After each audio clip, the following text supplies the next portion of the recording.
Hello, dental implant fans. Alena here from Dental Art San Diego, in continuation of our discussion of All-on-4 dental implant option. Let's talk about the difference between All-on-4 option and traditional implantation option. First of all, a brief description of All-on-4 for those who haven't been with us prior to this. All-on-4 is designed for patients to get their teeth removed, implanted, and loaded in 48 hours.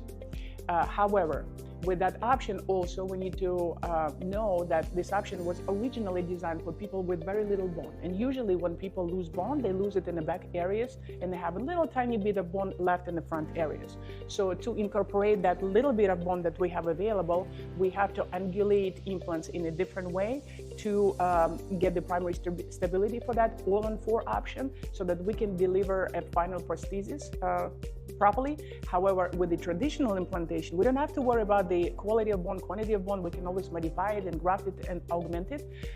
But we are placing implants most of the time in a straight angulation, and this option is very versatile. Traditional, it can be used for replacement of one missing tooth, a couple of missing teeth, and all of the missing teeth in the arch. Thank you so much for being with us today. That was Alena from Dental Art San Diego. Please join us on the next one.